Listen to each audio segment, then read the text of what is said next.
नमस्कार, जोहार। चलते हैं झारखंड की ताजा खबरों की ओर, लेकिन उससे पहले अगर आपने अभी तक इस चैनल को सब्सक्राइब नहीं किया तो कर लें, जिससे कि आपको झारखंड की ताजा खबर रोजाना मिलती रहे। पहली बड़ी खबर, सिंगापुर में लालू यादव का किडनी ट्रांसप्लांट हुआ सफल। बेटी रोहिणी ने दी किडनी, ऑपरेशन से पहले कहा था ready to rock and roll. Singapore के अस्पताल में आरजेडी सुप्रीमो लालू प्रसाद यादव का किडनी ट्रांसप्लांट सफल रहा। 1 घंटे तक ऑपरेशन चला। लालू को उनकी बेटी रोहिणी आचार्य ने किडनी डोनेट किया। लालू से पहले रोहिणी आचार्य का ऑपरेशन किया गया। फिलहाल दोनों आईसीयू में भर्ती हैं। लालू के छोटे बेटे और डिप्टी सीएम तेजस्वी यादव ने फेसबुक पर एक वीडियो पोस्ट किया और लिखा कि पापा होश में हैं, बातें कर रहे। आप सभी की शुभकामनाओं के लिए कोटि कोटि धन्यवाद। अगली खबर, सीएम हेमंत सोरेन के चहेते पंकज मिश्रा को मदद पहुंचाने वालों पर ईडी करेगी कार्रवाई।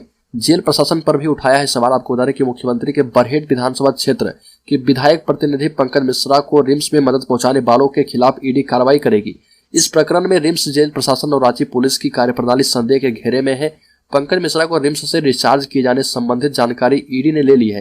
अवकाश के कारण ईडी को दस्तावेज नहीं मिल पाए। सोमवार को ईडी रिम्स से दस्तावेज लेगी। रिम्स से पंकज को ले जाने की चिकित्सकों की अनुशंसा के बावजूद उसे जेल प्रशासन नहीं ले जा रहा और इस बात से ईडी बहुत ही खफा है। अगली खबर, राज्य में चल रही राजनीतिक खींचतान के बीच पूर्व मुख्यमंत्री बाबूलाल मरांडी खासे सक्रिय हैं। उनका ज्यादातर समय राजधानी से दूर सुदूर इलाके में बीत रहा। मरांडी लगातार राज्य सरकार के खिलाफ मुखर है।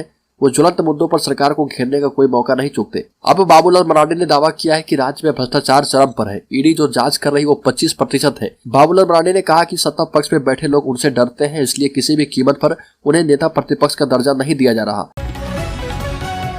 अगली खबर, सीएम हेमंत सोरेन ने प्रशासनिक सेवा के अधिकारियों से अपील की है। कहा कि गांव में जाने से घबराए नहीं, सरकार अपना काम कर रही है। मुख्यमंत्री हेमंत सोरेन ने राज्य प्रशासनिक सेवा के अधिकारियों को आश्वासन दिया है कि उनकी मांगों पर सरकार गंभीरता से विचार कर रही है और शीघ्र ही समस्याओं का समाधान होगा।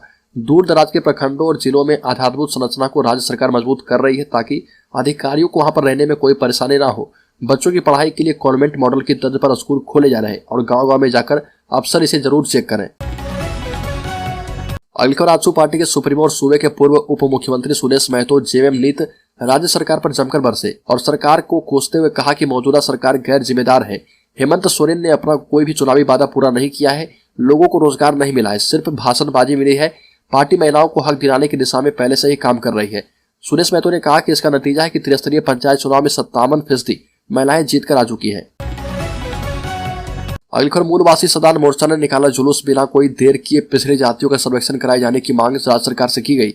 पिछड़ी जातियों की जनगणना, आर्थिक, राजनीतिक, शैक्षणिक स्थिति एवं मूलवासी सदान आयोग का गठन करने सहित विभिन्न मांगों को लेकर मूलवासी सदान मोर्चा के राष्ट्रीय अध्यक्ष राजेंद्र प्रसाद के नेतृत्व में जयपाल सिंह मुंडा स्टेडियम रांची से मशाल जुलूस निकाला गया और इसमें रांची, बोटू, होचर, काके, सिमडेगा और लोहरदगा जिले से लोगों ने मोर्चा संभाला। जुलूस में शामिल लोग पिछड़ी जातियों को 36% आरक्षण देने, ओबीसी की जातीय जनगणना कराने, उनकी आर्थिक, राजनीतिक, सामाजिक, शैक्षणिक स्थिति का सर्वेक्षण करने की मांग की। अगली खबर, हजारीबाग के जंगलों में फिर से एक आदिवासी किशोरी की हत्या। आपको बता दें कि हजारीबाग के टाटी झरिया थाना अंतर्गत मायापुर के कंदा पहाड़ी जंगल में एक आदिवासी किशोरी का अर्धनग्न शव मिलने से क्षेत्र में सनसनी मच गई। ग्रामीणों ने अर्धनग्न शव की पहचान गाँव की 17 वर्षीय फूलमती कुमारी पिता किशन टुड्डू ग्राम जेरुआडी के रूप में की। जेरुआडी के ग्रामीणों ने बताया कि सुबह गांव के कुछ लोग प्रतिदिन की तरह जानवर को चराने के लिए कंदा पहाड़ी की जंगल की ओर गए थे और वहां पर एक लड़की के शव को देखा जिसके माथे पर चोट के निशान थे। वो डरते सहमते वहां से भागे और ग्रामीणों को इसकी सूचना दी। अगली खबर, रांची के ईडी ऑफिस पहुंचे बिरसा मुंडा सेंट्रल जेल के अधीक्षक हामिद अख्तर। अधिकारी कर रहे पूछताछ। बिरसा मुंडा सेंट्रल जेल के अधीक्षक हामिद अख्तर रांची के ईडी ऑफिस पहुंचे। ईडी के अधिकारी उनसे पूछताछ कर रहे। आपको बता दें कि ईडी ने उन्हें 5 दिसंबर को पूछताछ के लिए हाजिर होने का निर्देश दिया था। बिरसा मुंडा सेंट्रल जेल के अधीक्षक हामिद अख्तर को दूसरी बार नोटिस जारी किया गया है। इधर ईडी ने पंकज मिश्रा को अब तक रिम्स में जमे रहने की भी जांच शुरू कर दी है। इस मामले की जांच के लिए ईडी की एक टीम दोपहर करीब 2 बजे रिम्स पहुंची थी। अगली खबर, राज्य में मिड डे मील पर गहराया संकट। प्रारंभिक स्कूलों में कुकिंग कॉस्ट की राशि हुई खत्म। झारखंड के प्रारंभिक स्कूलों में कुकिंग कॉस्ट की राशि खत्म हो गई है। इससे स्कूलों में छात्र छात्राओं के मिड डे मील पर संकट गिरा चुका है। राशि नहीं होने पर स्कूलों के शिक्षकों को या तो अपनी जेब से राशि खर्च करनी होगी या फिर उधार में ही सामान लाना होगा। राज्य के प्राथमिक एवं मिडिल स्कूलों को सितंबर महीने में ही जुलाई से अक्टूबर महीने तक की राशि दी गई थी।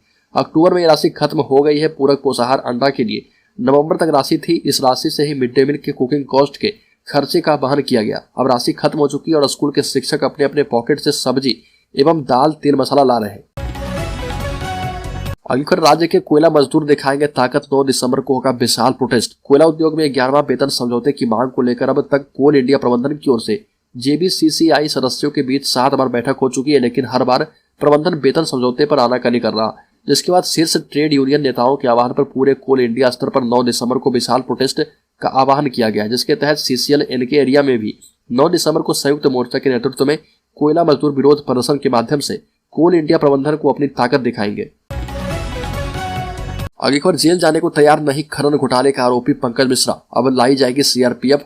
आपको बता दें कि रिम्स के पेंगबाड़ में भर्ती पंकज मिश्रा को रिम्स से 30 नवंबर को डिस्चार्ज किया जा चुका है। रिम्स के डॉक्टरों ने सीआईपी, रेल पास या किसी नशा मुक्ति केंद्र में भर्ती कराने की सलाह दी है। इसके बाद भी वो रिम्स में ही जमे हैं।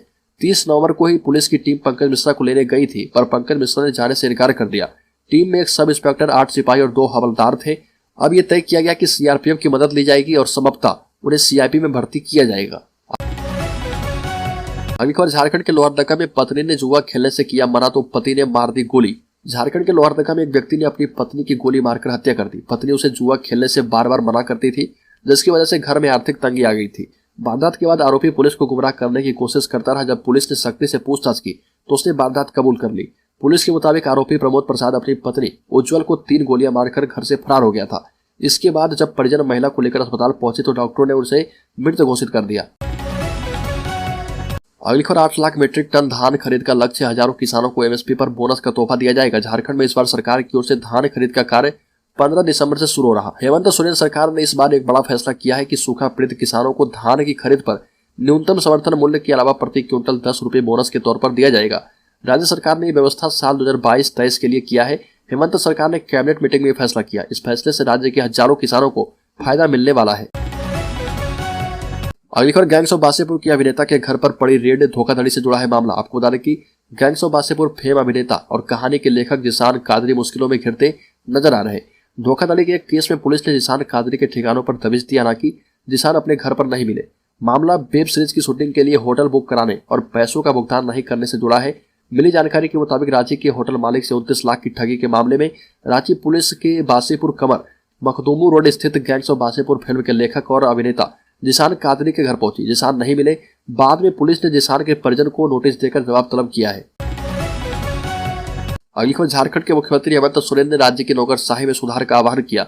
झारखंड के मुख्यमंत्री हेमंत सोरेन ने राज्य प्रशासनिक सेवा के अधिकारियों से राज्य को प्रगतिशील पथ पर ले जाने में महत्वपूर्ण भूमिका निभाने का आह्वान किया। आर्यभट्ट सभागार में झारखंड प्राथमिक सेवा संघ की एक बैठक को मुख्य अतिथि के रूप में संबोधित करते हुए मुख्यमंत्री हेमंत सोरेन ने कहा कि यह दुर्भाग्यपूर्ण है कि झारखंड प्राकृतिक संसाधनों से समृद्ध होने के बावजूद देश के पिछड़े राज्यों में एक है। यह भी कहा कि राज्य से मजदूरों के रूप में भारी पलायन एक बड़ी चुनौती है। राज्य में सचिवालय स्तर से लेकर पंचायत स्तर तक प्रशासनिक व्यवस्था है, लेकिन जमीनी स्तर पर लोगों को वांछित मूलभूत सुविधाएं नहीं मिल रही। अगली पर जारी रहेगा, तापमान में उतार चढ़ाव, 15 दिसंबर के आसपास कपाने वाली ठंड की होगी शुरुआत। शहर का मौसम एक बार फिर से सर्द हो गया है। रात के साथ साथ दिन में भी ठंडी हवा सर्दी का एहसास करा रही है। मौसम में उतार चढ़ाव पूरे हफ्ते जारी रहने का अनुमान है। आपको बता दें कि सोमवार से बंगाल की खाड़ी में लो प्रेशर सक्रिय हो रहा और इसके 7 दिसंबर तक डिप्रेशन में बदलने की संभावना है। इससे 9 दिसंबर तक दक्षिण भारत के ज्यादातर हिस्से में बारिश होगी। डिप्रेशन के बादल इस ओर आने से यहाँ भी आंशिक प्रभाव देखने को मिलेगा। हेमंत सोरेन ने कहा कि 20 साल में झारखंड को जहां होना चाहिए था वहां पर नहीं है, लोगों को नहीं मिला फायदा। मुख्यमंत्री हेमंत सोरेन ने कहा कि राज्य की प्रशासनिक व्यवस्था में जरूरत के हिसाब से सुधार जरूरी है ताकि उसका अपेक्षित लाभ मिले। इसे देखते हुए सरकार ने प्रशासनिक सुधार के लिए आयोग का गठन कर लिया है। आयोग की रिपोर्ट भी मिल चुकी है। अब इस रिपोर्ट का अध्ययन कर प्रशासनिक व्यवस्था में जो भी सुधार की जरूरत होगी उस दिशा में सरकार कदम बढ़ाएगी। मुख्यमंत्री झारखंड प्रशासनिक सेवा संघ की वार्षिक सभा में बतौर मुख्य अतिथि बोल रहे थे। मौके पर मुख्यमंत्री हेमंत सोरेन ने संघ की पत्रिका दस्तक का विमोचन किया। अगली खबर, 25,996 शिक्षक नियुक्ति में फंसा ईडब्ल्यूएस का पेच, जिला स्तर पर नहीं दिया गया आरक्षण। झारखंड के प्रारंभिक स्कूलों में 25,996 शिक्षकों की नियुक्ति में ईडब्ल्यूएस के आरक्षण का पेच फंस गया है।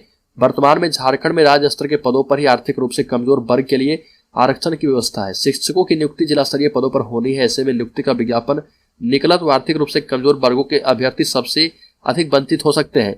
इसके लिए स्कूली शिक्षा एवं साक्षरता विभाग ने कार्मिक विभाग से आरक्षण रोस्टर पर मार्गदर्शन मांगा है। शिक्षा विभाग ने नवंबर में ही राज्य के सभी जिलों से जिलावार पदों के अनुसार आरक्षण रोस्टर क्लियर करवा लिया था। इसमें जिलों ने पुराने नियमों के मुताबिक ही आरक्षण रोस्टर क्लियर करके विभाग को भेजा था और इसमें ईडब्ल्यूएस के पद के लिए आरक्षण रोस्टर क्लियर नहीं हुआ था।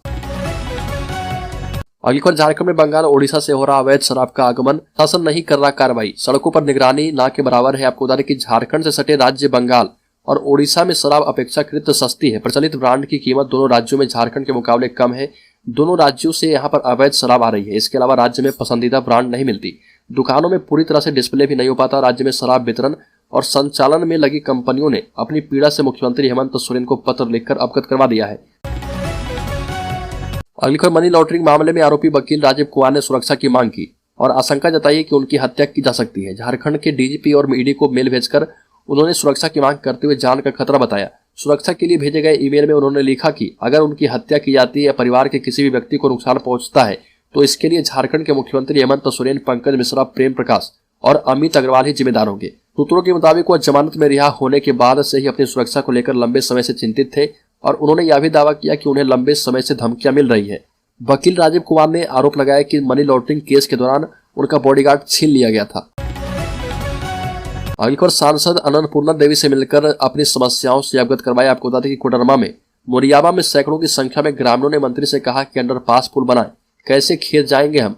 फ्रेट कॉरिडोर रेलवे लाइन निर्माण को लेकर कोडरमा जंक्शन से लाराबाद हॉल्ट के बीच झुमरी तिलैया नगर पार्षद क्षेत्र के वार्ड संख्या 8 एवं 28 मोरियाबा में रेलवे अंडरपास पुल निर्माण की मांग को लेकर सैकड़ों की संख्या में ग्रामीणों ने सांसद अन्नपूर्णा देवी से मिलकर अपनी समस्याओं को अवगत करवाया। मौके पर ग्रामीणों की ओर से बताया गया कि रेलवे लाइन के दोनों तरफ 4 दीवारी का निर्माण कराया जा रहा, जिससे मोरियाबा के लोग 2 भागों में बंट गए। दोनों तरफ करीब 1000 की आबादी है। साथ ही रेलवे लाइन के दोनों तरफ रहने वाले लोगों का खेती बाजार सहित बच्चों को स्कूल जाने के लिए रेलवे लाइन को पार करना पड़ता है, जिससे हमेशा दुर्घटना की संभावना बनी रहती है। आगे कर भाजपा के सोशल मीडिया प्रदेश एवं जिला संयोजकों की बैठक हुई। रांची में प्रभावशाली कंटेंट से सोशल मीडिया में रखे पार्टी की उपलब्धियां। भाजपा के सोशल मीडिया संयोजकों को गुरु मंत्र देते हुए प्रदेश संगठन महामंत्री करमवीर सिंह ने कहा कि प्रयोग धर्मी और प्रभावशाली कंटेंट के माध्यम से पार्टी के विचारों और उपलब्धियों का ब्यौरा लोगों के बीच रखें। प्रधानमंत्री मोदी की जन कल्याणकारी योजनाओं के बारे में जनता के बीच अधिक से अधिक प्रचार प्रसार करें। जनता तक पार्टी की विचारधारा और मोदी सरकार की उपलब्धियों को पहुंचाने में सोशल मीडिया की भूमिका काफी महत्वपूर्ण है।